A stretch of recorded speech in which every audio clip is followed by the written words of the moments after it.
नगर में एक कुमारी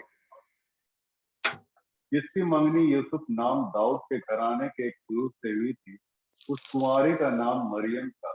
और सरदूत ने उसके पास भीतर आकर कहा, आनंद और जय तेरी हो, जिस पर ईश्वर का अनुग्रह हुआ है, प्रभु तेरे साथ है। वह उस वचन से बहुत घबरा गई और सोचने लगी कि यह किस प्रकार का अभिवादन है। सरदूत ने उससे कहा, हे मरियम, भयभीत ना हो, क्योंकि परमेश्वर का अनुग्रह तुझ पर हुआ है। और देख, तू गर्भवती होगी और तेरे एक पुत्र उत्पन्न होगा। तू उसका नाम यीशु रखना। वह महान होगा और परम प्रधान का पुत्र कहलाएगा। और प्रभु परमेश्वर उसके पिता दाऊद का सिंहासन उसको देगा, और वह याकूब के घराने पर सदा राज करेगा, और उसके राज का अंत न होगा। मरियम ने सरदूत से कहा, वह क्यों कर होगा? मैं तो क्रूस को जानती ही नहीं। सरदूत ने उसको उत्तर दिया कि पवित्र आत्मा तुझ पर उतरेगा और परम प्रधान की सामर्थ तुझ पर छाया करेगी। इसलिए वह पवित्र जो उत्पन्न होने वाला है परमेश्वर का पुत्र कहलाएगा। प्रेम पिता, हम तेरे वचन की इस गहराई में जा रहे हैं और तेरी बातों को हम तेरी आत्मा के लौ में रहते हुए हम समझ पाएंगे। यह गुजारिश करते कि तू अपनी आप छोटी सी दिन प्रार्थना आमीन आमीन। मंडली के सब बैठ।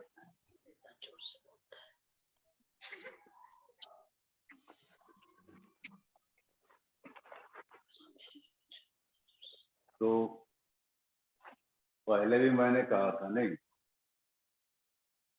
कि संडे के रोज क्रिस्तान आदमी लोग को रजाई से निकाल कर चर्च तक लाना बहुत जड़ा है। सब अभी रजाई पकड़ पकड़ के सो बहुत क्या तो सही में टेढ़ी चीज है, इतना आसान नहीं है। क्रिस्तान लोग को संडे के रोज रजाई में से खींच के लाना चर्च तक, मतलब लोहे के चने चबाने के बराबर नहीं, उल्टे आपके ऊपर रेस हो जाए। खैर एनीवे हम लोग चंद लोग ही हम लोग वचन को हम लोग देखने जा रहे हैं। यहाँ पे जैसा कि विषय वस्तु दिया गया है कि प्रभु यीशु मसीह के जन्म पर्व पर हम उसका स्वागत मानव के रूप में करते हैं, क्योंकि वह केवल पाप को छोड़कर हर तरह से हमारे समान। आज हम लोग इस तथ्य पे हम लोग चर्चा करेंगे, जैसा कि यहाँ पे दिया है आज का सब्जेक्ट, कि यीशु मसीह एक मानव के रूप में इस पृथ्वी पे आए और उनके जीवन में किसी प्रकार का कोई पाप नहीं, पाप रहित। तो इंसान और पाप रहित, ये दोनों बातें आज हम लोग इस पैसेज में, वचन में हम लोग देखते जा रहे हैं। तो कई लोग ऐसा क्वेश्चन रेज करते हैं कि यीशु तो परमेश्वर था, जब यीशु मसीह को कलवरी क्रूस पर चढ़ाया गया तो उसको तो दर्द का एहसास नहीं हुआ। ऐसा बहुत सारे लोग जो मतलब कहना चाहिए जो प्रभु को नहीं अपनाना चाहते हैं, ऐसे लोग मैंने क्वेश्चन रेज कर देते हैं। यीशु मसीह तो परमेश्वर था, तो वो जो कलवरी क्रूस पे जो वो उनके जो कीले ठोकी गई, कांटों का मुकुट, तो उनको तो दर्द का एहसास नहीं हुआ। ऐसा मैंने कुछ लोगों का ऐसा मंतव्य, ऐसा विचार, ऐसी सोच है मित्रों, लेकिन नहीं। हम बाइबल के परिप्रेक्ष्य में हम लोग देखें कि बाइबल हमारे लिए क्या पैगाम लाती है, क्या वो कहती है। लोग क्या सोचते हैं, प्रभु को क्या नहीं सोचते हैं, ये हर एक के पर्सनली बात है। कोई किस रूप में प्रभु को लेता है और उसको सही ढंग से अगर नहीं लेगा तो मित्रों फिर वो कहना चाहिए वो उद्धार से महरूम हो जाएगा, उद्धार से अलग हो जाएगा, उद्धार को प्राप्त नहीं कर पाएगा। तो ये हम लोग को एक सही परिप्रेक्ष्य में, सही कंटेक्स्ट में हम लोग को देखना है। लोग क्या कहते नहीं करते हम लोग को छोड़िए, बाइबल इस बारे में क्या घोषणा करती, क्या कहती है। यीशु को एक मानव के रूप में और वो उसका पाप रहित होना हमारे जीवन के लिए एक बहुत बड़ी एक अचीवमेंट है, उपलब्धि है। क्यों उपलब्धि मैं इसलिए बता रहा हूँ मित्रों, क्योंकि हम भी एक मनुष्य हैं और हम मनुष्य को समझने वाला दूसरा ही मनुष्य हो सकता है नहीं। और इसीलिए उसने अपने आप को इस पृथ्वी पे लाया में एक मनुष्य के रूप में। उसका दो स्वभाव, दो कैरेक्टर को हम देखते हैं। उसके अंदर ईश्वरीय स्वभाव भी था और मानवीय स्वभाव भी। हम इस बात से इनकार नहीं कर सकते कि वो मानव के रूप में नहीं था, वो हाड़ मांस के रूप में हमारे जैसा नहीं था। इस बात से हम इनकार कर ही नहीं सकते, क्योंकि उनके जीवन में भी अगर आप देखिएगा तो उनको भी वैसा ही, उनके अंदर में भी वही एलिमेंट थे जो हमारे अंदर में है। उनको भी वही चीज, मतलब उनको एक चाह, जो चाहत उनके अंदर में था, हमारे अंदर भी वही चाहत, या कहना चाहिए ह्यूमन बीइंग जो हम लोग चाहते हैं, जस्ट जस्ट लाइक एकदम उनके साथ वही था। यदि आप देखिएगा यीशु मसीह की जब 40 दिन और 40 रात निराहार रहा, तो बाइबल क्या बोलती है कि 40 दिन 40 रात निराहार रहने के बाद उसको भूख लगी। अब आप बोलिए कि नहीं वो परमेश्वर था, तो परमेश्वर को तो भूख लगता नहीं है। बाइबल इस विषय में क्यों बोलती है कि प्रभु को भूख लगी?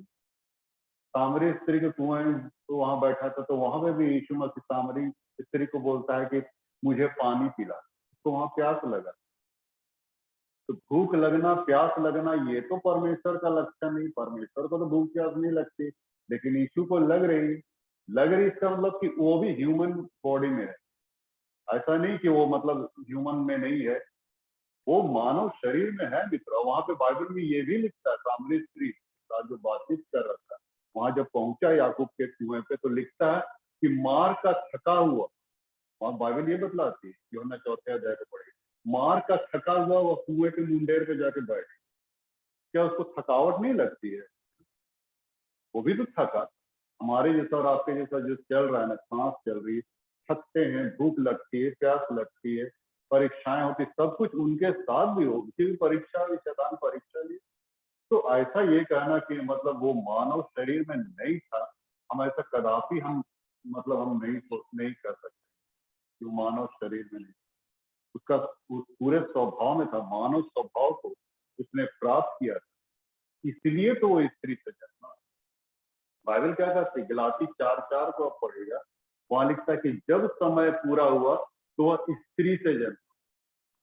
अगर मानो परमेश्वर कैसे स्त्री से जन्म ले, स्त्री से जन्म लेने के लिए मतलब वो मानव शरीर को प्राप्त करने, मानव शरीर को प्राप्त, क्यों ऐसा ये कर रहा था? मानव शरीर को प्राप्त करने के लिए, क्योंकि बलिदान की आवश्यकता, परमेश्वर को एक बलिदान की आवश्यकता थी, इसीलिए वो एक देह तैयार कर रहा। बाइबल कहती है, ये इब्रानी 10 अध्याय के 5 पद में लिखता है कि उसने एक देह तैयार की। तो देह कैसे तैयार करेगा? देह तैयार करेगा किसी स्त्री को लेने के द्वारा, है ना? बिल्ली का बच्चा बिल्ली होता है, घोड़ा का बच्चा घोड़ा होता है, हाथी का बच्चा हाथी होता है, तो मनुष्य का बच्चा भी मनुष्य ही होगा। उसके लिए चाहिए उसको एक मनुष्य, एक ऐसा मनुष्य जो कि इस पूरे संसार में जो पवित्र है, ऐसा तो कोई मनुष्य नहीं। बाइबल ये कहती है, रोमियो 3:23 में लिखता है, क्योंकि सबने पाप किया और सब कोई परमेश्वर की महिमा से रहित। तो ऐसा कोई मनुष्य नहीं। और उपदेशक 7:20 में भी आप पढ़ेगा, पृथ्वी पर कोई ऐसा धर्मी व्यक्ति नहीं जिसने पाप ना। लेकिन जहां तक यहाँ पे बाइबल ये बतलाती है कि उसने मरियम को चूज, नासरत निवासी मरियम को उसने चूज किया, यीशु मसीह को मैंने इस पृथ्वी पे लाया, एक मानवीय शरीर में लाया। इसलिए मरियम को चूज क्यों? क्योंकि उसने कभी पर पुरुष का मुंह नहीं देखा, उसने कभी किसी एडल्ट्री में नहीं फंसी, अपने शरीर को पवित्र किए थे। अवश्य हम ये नहीं कर सकते कि वो पापी नहीं, ऐसा बात नहीं है, लेकिन हाँ अपने अपने शरीर को, अपने आप को पवित्र किए रही। इसलिए तो परमेश्वर की दृष्टि मरियम पे गई और दूसरी स्त्रियों पे क्यों नहीं? क्योंकि मरियम को उसको हमेशा बचपन से वो देखता रहा, उसके जीवन को, उसके एटीट्यूड को, उसके एक्शन को, इसीलिए तो उसको मैंने ये चुना, उसको मैंने प्रभु की माता होने के लिए चुना। और ये इसलिए चुनाव कर रहा था मित्रों, क्योंकि परमेश्वर को एक सिद्ध बलिदान की आवश्यकता है, एक ऐसी सिद्ध बलिदान, एक ऐसा निष्कलंक मेमने का बलिदान करने का था परमेश्वर को, जिसके चलते पूरी मानव जाति उद्धार प्राप्त करे। क्योंकि परमेश्वर की ये योजना में शामिल था, परमेश्वर की योजना यही थी, यदि कोई सारे मानव जाति के पापों का भार अपने कांधे पे ले लेगा, तो मैं सारे मानव जाति के पापों को क्षमा करूं। परमेश्वर की योजना यही थी। कि पहले की प्रथा में क्या थी, तो लोग बलिदान चढ़ाते थे, गरु, छगरी, मेमना, कबूतर, ये वो लमसम, है ना, इस रूप में मतलब बलिदान, उस समय बलिदान की प्रथा थी। और हर बलिदान जो दिया जाता था इंसान के पाप पाप की नेचर पे आधारित होता था। मान इंसान का कैसा पाप है, उस पाप के आधार पे वो बलिदान चढ़ाई जाती। कोई छोटा पाप है तो चलो कबूतर चढ़ा दिया, उससे थोड़ा कोई बड़ा पाप है तो बकरी चढ़ा दिया, मेमना चढ़ा, उससे कोई महापाप है तो गाय चढ़ा दिया, बैल चढ़ा दिया। माने कुछ कैटेगराइज की गई, पाप के नेचर पे वो मतलब कैटेगराइज की गई थी, जिसके चलते वो बलिदान दिया जा रहा है। लेकिन बाइबल क्या कहती है इब्रानी 10:4 में, कि अनहोना है बैलों और बकरों का लहू इंसान के गुनाहों को हो सकता। सवाल ही नहीं, सीधी सी बात है, न्याय की बात है। अरे जब इंसान पाप किया है, इसका खामियाजा बेचारा निरीह पशु को क्यों दे रहे हैं? उन निरीह बेजुबान पशुओं को, जानवरों को, उसको हम लोग मार रहे हैं। पाप किए हमने, हाँ, गुनाह किए हम, सजा हमको मिलनी चाहिए, और हम बेचारे बेजुबान जानवरों को हम लोग काट। यरूशलेम मंदिर में भी वही होता है। प्रति वर्ष फसह के पर्व में हजारों लाखों मेमने वहां पे बलिदान कर दिए जाते थे। बताइए, इंसान गुनाहगार और बेचारे पशु मार, ये तो कोई न्याय नहीं है। और इसीलिए प्रभु ने चाहा, परमेश्वर ने चाहा, अगर इंसान गुनाहगार है तो इसका खामियाजा इंसान को भुगतना पड़ेगा। लेकिन ऐसा कौन इंसान था जो निष्कलंक, जिसमें कोई कलंक न हो, बेदाग हो, पाप रहित हो, जिसमें किसी प्रकार का। और इसलिए परमेश्वर अपने आप को इस रूप में लाया, वो कोई और नहीं, यीशु मसीह कोई और नहीं, परमेश्वर। इसको एक मानव शरीर की आवश्यकता थी, और उसने मरियम को चूज किया और अपने आप को इस पृथ्वी पे लाया। कि परमेश्वर ही था, वही परमेश्वर जो अदन की वाटिका में शाम के ठंडे वक्त आदम हवा के साथ विचरण करता था, घूमता था, बातचीत करता था, एक आवाज सुनाई पड़ती थी आदम हवा, कि वही परमेश्वर, ये वही परमेश्वर था जो मूसा के समय लाल समुद्र में वहां पे चला, बीच से दो भाग हो गया, वो परमेश्वर उसके साथ साथ चला था। ये वही परमेश्वर जो अब्राहम के साथ चला, ये वही परमेश्वर जो दाऊद के साथ रहा, पौलुस के साथ रहा। ये वही परमेश्वर आज से 2020 साल पहले उस यरूशलेम की गलियों में चला।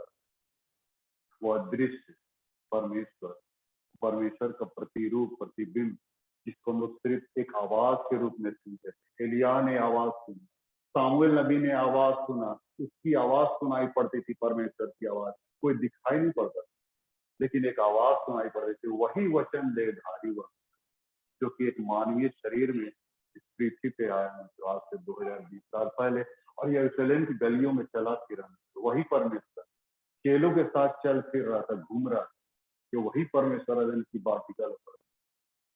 इसलिए वो शरीर में होके आ रहा था मित्र, ताकि अपने शरीर के द्वारा लोगों के मानव जाति के उद्धार को चुका सके। बाइबल क्या कहती है यशायाह 53:6 में, वह हमारे सारे अधर्मों का बोझ उसके ऊपर में लाद, यीशु मसीह के ऊपर में लाद। एक निष्कलंक मेमने का बलिदान होना जरूरी था, और ये अपने आप को बिल्कुल निष्कलंक बनाए हुए। बाइबल कहती है कि इब्रानी के पत्रे में लिखता है, वो हमारी नाई परखा गया, लेकिन तो भी वो निष्पाप नहीं। दूसरा कुरिन्थी 5:21 में भी आप पढ़िएगा, वहां लिखता है कि वो पाप से अज्ञात था, पाप को जानता भी नहीं, पाप से वो कभी रूबरू हुआ नहीं, पाप उसके जीवन में, उनके शरीर में कभी आई ही नहीं। इस कदर मैंने अपने आप को पवित्र बनाए हुए था, एकदम निष्कलंक, जिसमें कोई कलंक। ये निष्कलंक शब्द ना किसी व्यक्ति विशेष के लिए नहीं किया सकता। कोई पृथ्वी पे जो मानव शरीर में पैदा लिया है, उसको निष्कलंक हम नहीं कर सकते। निष्कलंक का अर्थ होता है जिसमें कोई कलंक, और कोई भी इंसान इस पृथ्वी पे नहीं जिसमें कोई कलंक नहीं, हर एक के अंदर में कलंक। लेकिन निष्कलंक सिर्फ एक ही व्यक्ति के लिए यूज किया गया है, और वो है प्रभु यीशु। क्यों? क्योंकि परमेश्वर को एक परफेक्ट बलिदान चाहिए, एक सिद्ध बलिदान चाहिए, पवित्र बलिदान चाहिए था, और वो यीशु मसीह ने पूरा किया। इसीलिए तो इब्रानी की पत्री में यीशु मसीह के बलिदान को पिता ने, परमेश्वर ने उसको परफेक्ट ठहराया, सिद्ध ठहराया। ये सिद्ध बलिदान बिल्कुल परफेक्ट, इसमें लेस मात्र भी हम इस बलिदान में हम ये नहीं कर सकते, उसमें हम ये अविश्वास नहीं कर सकते, हम उस पर हम जरा भी नुक्ताचीनी नहीं कर सकते। मतलब उनका बलिदान मानव जाति के लिए बिल्कुल परफेक्ट था। अब उसमें कई लोग हम लोग कभी कभी जोड़ देते हैं बहुत सारी बात। नहीं, यीशु मसीह के बलिदान के साथ कुछ भी अटैच करने की शुरुआत मत कीजिए कि जब तक हम ये न कर ले, वो न कर ले, ऐसा न कर ले, वैसा नहीं। इसका मतलब है कि आप यीशु मसीह के बलिदान पे शक पैदा कर कि प्रभु तूने जो बलिदान दिए उसमें कुछ त्रुटि रहे। जब तक हम बपतिस्मा नहीं लेंगे उद्धार नहीं पाएंगे। ये बहुत सारे आजकल मैंने ये सब स्लोगन आपको सुनने को मिले, ये सब गलत बात है। यदि आप इस रूप में अगर वहां पे ये रख रहे हैं कि जब तक हम ये ना कर ले, वो ना कर ले, इसका मतलब है कि आप यीशु के बलिदान को आप परफेक्ट नहीं समझ रहे। परमेश्वर ने जब सिद्ध ठहराया इसके बलिदान को, तो हमको उसके परफेक्शन में लेश मात्र हमको उसमें ये नहीं करना है, अविश्वास नहीं लाना। नहीं तो यहीं पे हम मतलब हमारा उद्धार हमारा मतलब खत्म हो जाएगा, नहीं देगा परमेश्वर, क्योंकि हम उस पर अविश्वास करते हैं। और सबसे बड़ा पाप अविश्वास ही है। बहुत सारे लोग अभी देखिए यहोवा विटनेस वाले अभी भी यीशु मसीह को नहीं मानते। वे लोग सिर्फ यहोवा को मानते, परमेश्वर को मानते। यहोवा विटनेस एक डिनोमिनेशन, वो लोग सिर्फ परमेश्वर यहोवा को मानते, यीशु को नहीं मानते। बाइबल का परमेश्वर क्या करता है? याकूब 2:22 में लिखा है, याकूब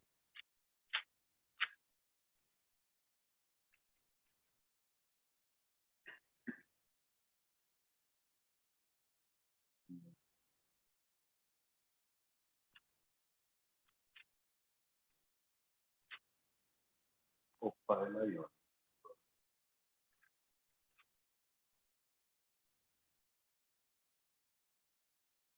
यूहन्ना 2:22 में लिखा है, झूठा कौन है? केवल वह जो यीशु के मसीह होने से इनकार करता है, और मसीह का विरोधी वही है जो पिता का और पुत्र का इनकार करता है। देखिए, जो कोई पुत्र का इनकार करता है उसके पास पिता भी नहीं। यहोवा विटनेस वाले पुत्र को नहीं मानते, यीशु को नहीं मानते, सिर्फ वे यहोवा को मानते, यहोवा परमेश्वर। लेकिन बाइबल क्या कह रही है? जो पुत्र का इनकार करता है उसके पास पिता भी नहीं, लेकिन जो पुत्र को मान लेता है उसके पास पिता भी। ये इतने जो भी डिनोमिनेशन आपके बीच में आते हैं कुछ ऐसा सिखाते हैं मित्रों, इस बात को आप एकदम दिखा दीजिए, है ना। उसके बाद यहाँ पे ये पहला यूहन्ना 4:2-3 को भी आप पढ़िएगा तो वहां भी लिखता है कि जो कोई, यहाँ पे ऐसा लिखता है पहला यूहन्ना 4:2-3, परमेश्वर की आत्मा तुम इसी रीति से पहचान सकते हो कि जो कोई आत्मा मान लेती है कि यीशु मसीह शरीर में होकर आया है, वो परमेश्वर की ओर से। देखिए, यीशु मसीह शरीर में होकर आया, जो आत्मा मानती है, ऐसे लोग मानते हैं, वो परमेश्वर की ओर से। अब जो कोई आत्मा यीशु को नहीं मानती वो परमेश्वर की ओर से नहीं। और यही तो मसीह के विरोधी का आत्मा है। तो हम ये ना कहें कि यीशु मसीह इस शरीर में होकर इस पृथ्वी पे नहीं है, पृथ्वी में वो शरीर में नहीं जन्मा, इस बात की ताकीद यहाँ पे बाइबल कहती है कि ये सब मैंने अगर ऐसा नहीं कहते यीशु मसीह शरीर में नहीं था तो हम मतलब विरोधी हैं, परमेश्वर के विरोधी बाइबल कहते। तो ऐसा बिल्कुल भी हम शख्स सुबह हम बिल्कुल हम ना करें कि यीशु मसीह पृथ्वी पे शरीर में होकर नहीं था, एकदम आया नहीं। बहुत हमारे जब घाघरा में थे, मैंने पहले भी कहा, लोहरदगा में जब थे तो वहाँ पे घाघरा पड़ता है, घाघरा से घाघरा से एक लेक्चरर आता था, वो मोहम्मदन था, और काफी देर बैठ के हम लोग लॉन में, हम लोग कैंपस में बैठ के बात करते। तो उन्होंने इसी चीज को कहा, मोहम्मदन लोग देख के नहीं मानते, यीशु को परमेश्वर का पुत्र करके नहीं मानते हैं, सिर्फ वे लोग नबी समझते हैं। तो कहते हैं, वो उनका क्या क्वेश्चन था मोहम्मदन का, कि परमेश्वर तो आत्मा है और आत्मा अदृश्य होता है, तो दिखलाई नहीं पड़ता है, निराकार है, उसका कोई आकार नहीं, वो अदृश्य है। तो परमेश्वर जब आत्मा है तो आप लोग यीशु को क्यों परमेश्वर का पुत्र मानते? यीशु तो हड़ मांस का बना होता, यीशु तो शरीर में था, तो क्यों आप इसको मैंने यीशु को मैंने परमेश्वर का पुत्र मानते? मैंने वही कहा, देखिए भाई, बलिदान की प्रथा है हर धर्म में, बोला कि हाँ है, हमारे मुस्लिम धर्म में भी, हिंदू धर्म में भी, सभी धर्म, सभी धर्म में बलिदान की प्रथा है। अब मैंने ये कहा कि परमेश्वर की ये योजना थी एक परफेक्ट बलिदान दिया जाए, क्योंकि बैलों बकरों का लहू हमारे पापों को शुद्ध करने में ये नहीं था, सक्षम नहीं था। अगर यीशु आत्मा होता, आत्मिक रूप से था, इसमें कोई दो मत नहीं, आत्मिक रूप से था, लेकिन शरीर में नहीं था, ये कहना हमारे लिए सही बात नहीं। अगर यीशु मसीह शरीर में नहीं आता है इस पृथ्वी पे, तो आप ही बताइए कि कलवरी क्रूस पे क्या आत्मा को जड़ा जा सकता था? उसको कीले ठोकी जा सकती थी क्या? आत्मा को आत्मा तो दिखता नहीं है ना। लेकिन परमेश्वर को चाहिए था कि एक बलिदान, एक देह तैयार की। बाइबल कहती है इब्रानी 10:5, उसने एक देह तैयार की ताकि सारे मानव जाति के गुनाहों का बोझ को उसके ऊपर ले लेता, वो सह लेता, उस मृत्यु को सह, उस बोझ को सह, जो पीड़ा हमारे ऊपर आनी थी उस पीड़ा को सह लिया यीशु मसीह, ताकि हमारे ऊपर से परमेश्वर का श्राप हट जाए। क्योंकि परमेश्वर ने ये कह दिया था कि तुम पापी हो और इसकी सजा तुमको मिलेगी। ये श्राप हमारे ऊपर में था, लेकिन यीशु मसीह ने उस श्राप को हटा दिया और अपने ऊपर झेल लिया उस श्राप। तो यीशु मसीह को कलवरी क्रूस पे ले जाने का मतलब वही था कि कीले ठोके जाने, आत्मा रहता तो कैसे ठोक, लेकिन उसका शरीर चाहिए था, और इसीलिए परमेश्वर ने शरीर को मैंने रखा हमारे बीच में, लाया हमारे बीच में आज से 2020 साल पहले, और उसकी गवाही को भी दिया कि बिल्कुल निष्कलंक था, धर्मी था। आप देखें ना, शैतान भी क्या था, जब एक आराधनालय में यीशु मसीह प्रचार कर रहे थे, तो एक शैतान आके क्या बोलता है, हे परमेश्वर के पुत्र, हम जानते हैं कि तू मसीह है, तू क्यों हमें यहाँ सताने आया? ऐसे एक दुष्ट आत्मा बोल रहा है, स्टेटमेंट दे रहा है दुष्ट आत्मा कि तू परमेश्वर का पुत्र मसीह, मैं जानता हूँ। दुष्ट आत्मा बोलता है, मैं जानता हूँ कि तू परमेश्वर का पुत्र मसीह, हम लोग को सताने आया, ऐसा करके ये बोलता है दुष्ट आत्मा। बहुत सारे लोगों का वीकनेस है मित्रों कि यीशु मसीह को एकदम परफेक्ट मतलब व्यक्ति कहा गया, और परफेक्ट उसको मतलब निष्कलंक बोला गया। वही, अब जैसे ये आपको लीजिए पिंतुस पिलातुस जो कि एक रोमी गवर्नर, वो न्याय सिंहासन के सामने बैठा हुआ, उसका ट्रायल हो रहा है यीशु मसीह। अब जानते हैं पिंतुस पिलातुस क्या बोलता है? मैं इसमें कोई भी दोष नहीं पाता। उनका क्लीन चिट है मित्रों। पिंतुस पिलातुस एक गवर्नर का बताइए, कोई आम आदमी नहीं बोला है कि मैं उसमें कोई दोष नहीं पाता हूँ। एक आम आदमी के गवाही को सही नहीं माना जाता है ना, आम आदमी के, या फिर अब जैसे कोर्ट में ही चले जाइए, कोर्ट में कटघरे में खड़ा हुआ व्यक्ति, यदि कोई मतलब जिनका समाज में कोई अच्छी छवि नहीं, अगर वो किसी के विषय में वो बताता है, कोर्ट में गवाही देता है, तो जज उनकी बातों को नहीं मानते, कानून उसकी बात को नहीं माने। क्यों? क्योंकि वो जानते हैं लोग कि इसकी समाज में छवि सही नहीं है, ठीक नहीं।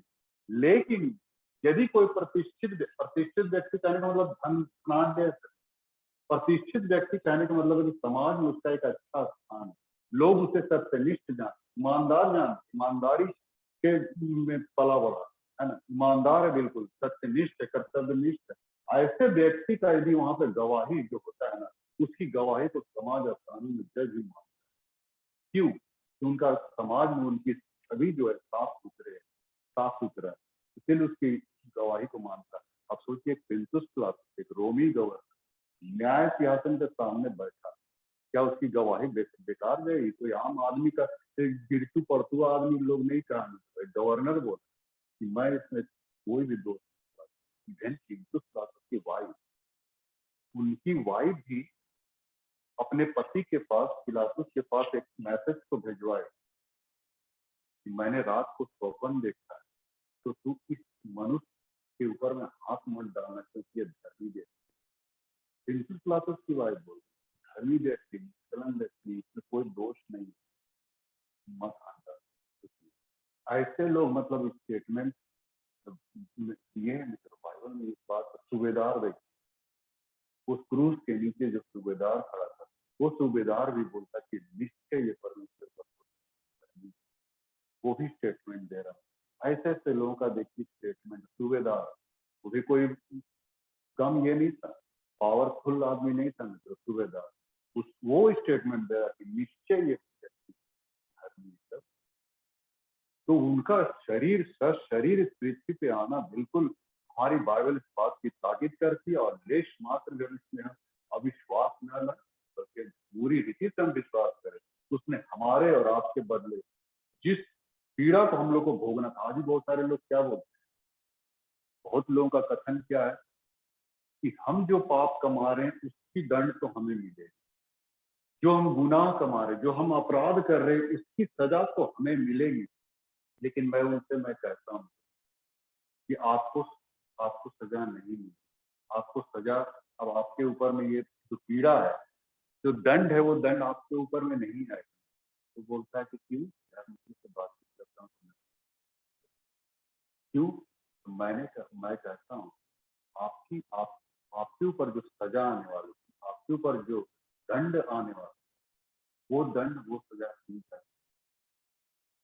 कब? कब? मूल्य आज से 2020 साल आपकी कीमत चुका दी गई। आपके ऊपर जो सजा आने वाला, आपके ऊपर जो दंड आने वाला था, वो दंड प्रभु ने अपने ऊपर ले, वो सजा अपने ऊपर ले। अब आप बरी हैं, बशर्ते कि आप प्रभु यीशु मसीह का विश्वास करें, तो आपके ऊपर फिर वो दंड, वो न्यायदंड नहीं आएगा, यदि आप उस पर विश्वास करें तो, क्योंकि आपके एवज में वो कलवरी क्रूस पे है। अब आपका यही कर्तव्य कर्म है कि आप उस पर आप भरोसा करें, तो मेरे खातिर कलवरी क्रूस, उस पर अगर आप भरोसा कीजिए, आपके ऊपर वो पीड़ा हो, सजा हो, क्योंकि उसको झेल लिया। इसीलिए तो बहुत सारे लोग आज भी जो मैंने अभी भी जो बलिदान करते हैं, उनको भी समझाने की आवश्यकता है। करना वाले सभी अभी भी बलिदान, बहुत सारे धर्म धर्म जाति अभी भी बलिदान की प्रथा है, लेकिन नहीं, अब बलिदान चढ़ाने की आवश्यकता है, क्योंकि बलिदान दी जाती है और एक ही बार बलिदान दी गई, और वो है कलवरी क्रूस पर।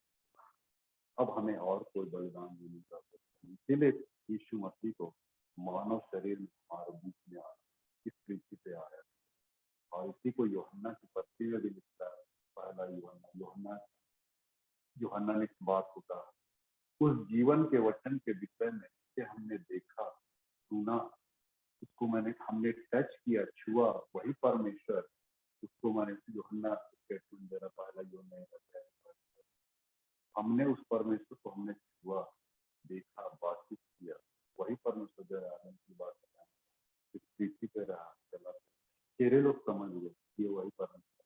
आके फिलिप्पुस ने पूछा था ना, हमें पिता को दिखा, यीशु मसीह क्या बोले कि जिसने मुझे देखा है उसने पिता को देखा।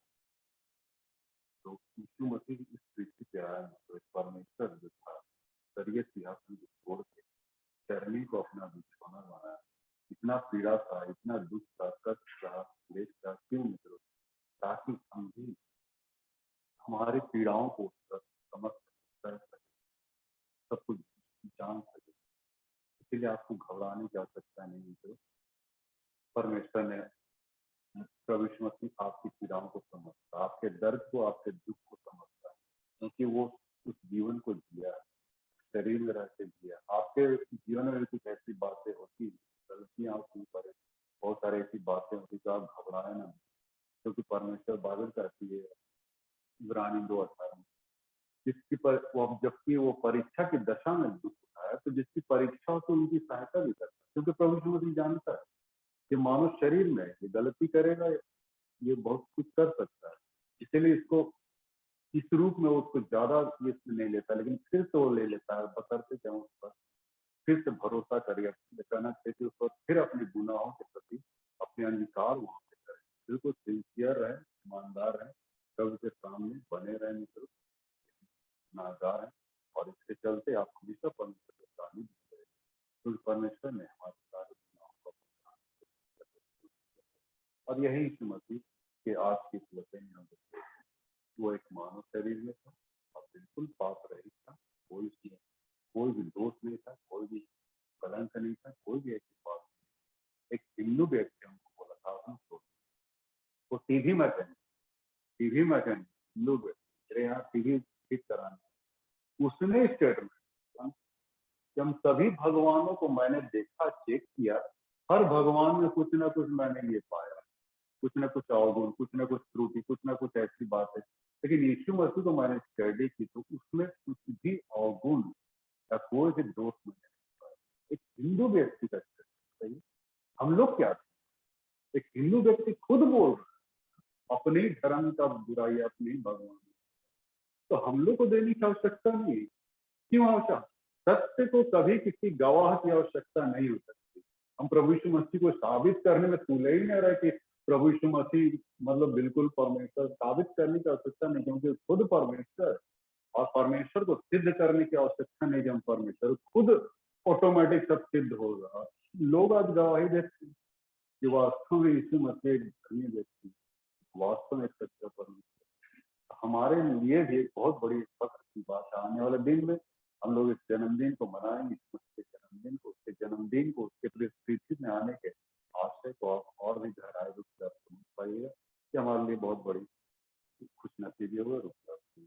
तो आप सबों को बहुत आशीष दे।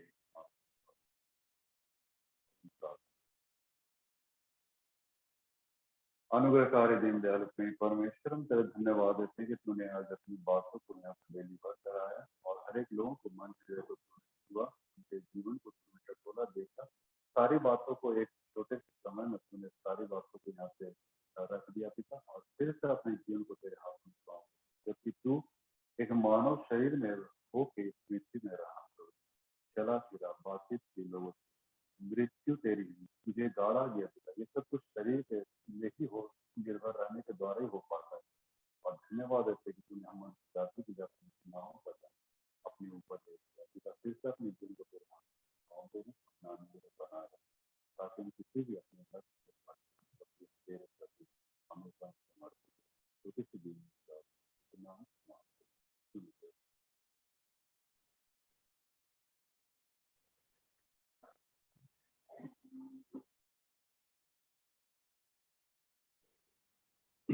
हम नेकिया के विश्वास वचन का इंकार हम लोग एक साथ, नेकिया के विश्वास वचन का इंकार। हम एक परमेश्वर सर्वशक्तिमान पिता पर विश्वास करते हैं, वह स्वर्ग और पृथ्वी का और समस्त दृश्य अदृश्य वस्तुओं का करता है। हम एक प्रभु यीशु ख्रीस्त पर विश्वास करते हैं, वह परमेश्वर का इकलौता पुत्र, सरयुगों से पहले पिता से उत्पन्न, ज्योति से ज्योति,